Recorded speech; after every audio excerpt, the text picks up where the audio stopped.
उत्तराखंड में situated 1 lakh square kilometre में फैले हुए गंगा रिवर की पवित्रता पे एक बड़ा सवाल। गंगा को शुद्ध और पवित्र माना जाता है क्योंकि ये नदी भगवान शिव के बालों से बहकर आती है, ऐसा लोग मानते हैं और इसीलिए इसे धार्मिक और स्पिरिचुअल इंपॉर्टेंस भी दी जाती है। पहले लोग गंगा नदी के साफ और शुद्ध पानी को देखने के लिए, गंगा माँ के दर्शन करने के लिए दूर दूर से आते थे और इसकी पवित्रता में अटूट विश्वास रखते थे। विश्वास तो अभी भी बरकरार है, लेकिन आज गंगा की हालत बिल्कुल अलग है। निर्मल जल से भरी रहने वाली नदी अब प्लास्टिक और अन्य कचरे से भरी हुई है।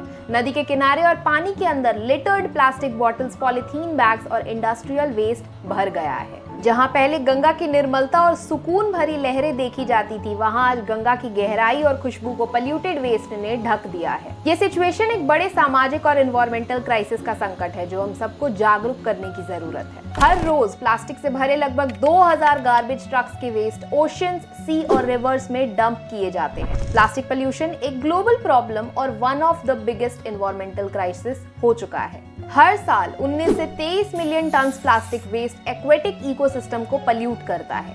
Humans over 430 million ton of plastic produce करते हैं। इस 430 मिलियन टन का 2/3 हिस्सा यानी कि 2/3 शॉर्ट लिव्ड प्रोडक्ट्स होते हैं, यानी कि ऐसे प्रोडक्ट्स जो सिर्फ एक बार ही यूज हो सकते हैं और ना ही उन्हें रिसाइकल किया जा सकता है, जैसे grocery bags, food packaging bottles, straws, plastics etcetera.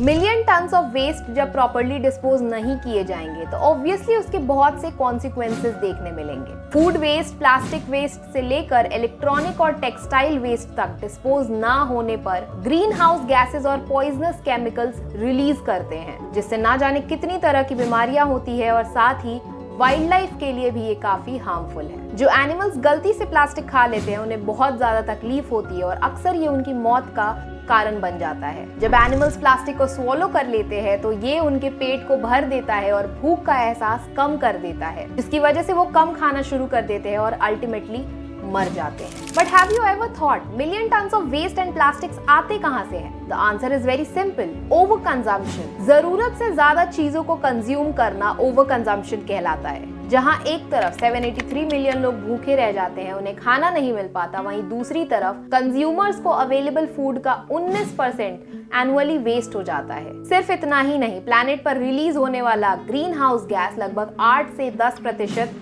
Food wastage की वजह से रिलीज होता है। माइक्रोप्लास्टिक्स का स्प्रेड हर जगह पर इसलिए हो रहा है क्योंकि प्लास्टिक प्रोडक्ट्स का यूज हर दिन बढ़ रहा है और ये प्लास्टिक ब्रेकडाउन के दौरान छोटे छोटे पार्टिकल्स में टूट जाता है। प्लास्टिक बैग्स, बॉटल्स और पैकेजिंग मटेरियल्स से छोटे माइक्रोप्लास्टिक्स एनवायरनमेंट में रिलीज होते हैं जो पानी, हवा और जमीन में फैल जाते हैं। इन माइक्रोप्लास्टिक्स का साइज इतना छोटा होता है कि ये वाटर सिस्टम और सॉइल में मिक्स हो जाते हैं और वहां से फूड चेन में भी चले जाते हैं। जब एक्वेटिक ऑर्गेनिजम्स जैसे कि फिश और सेलफिश इन कॉन्टामिनेटेड वाटर में रहने लगते हैं तो वो माइक्रोप्लास्टिक्स को गलती से खाना समझकर कंज्यूम कर लेते हैं। ये माइक्रोप्लास्टिक्स फिर इन एनिमल्स की बॉडी में एक्यूमुलेट हो जाते हैं और जमा होने के बाद आगे फूड चेन में ह्यूमंस तक पहुंच जाते हैं। इस प्रोसेस के through microplastics ultimately human food sources में भी शामिल हो जाते हैं, जो हेल्थ के लिए बहुत खतरनाक है। Apart from that, you will be shocked to know that high temperatures पे प्लास्टिक कंटेनर में फूड हीट करने से हार्मफुल केमिकल्स रिलीज होते हैं like BPA, phthalates and styrene in the food. ये केमिकल्स हेल्थ के लिए बहुत हार्मफुल होते हैं क्योंकि ये हार्मोनल इम्बैलेंस और कैंसर के रिस्क को बढ़ा सकते हैं। बट सवाल ये है कि इस प्रॉब्लम को ठीक कैसे किया जा सकता है। Urban agriculture, farming, green space maintenance जैसी चीजों को प्रमोट करना, फूड वेस्ट कंपोस्टिंग स्कीम्स में फंड करना, डंप साइट पे जाने से पहले ही फूड वेस्ट को अलग कर लेना, ऐसे कुछ तरीके हैं जो अगर म्यूनिसिपैलिटी प्रमोट करे तो चीजें ठीक हो सकती हैं।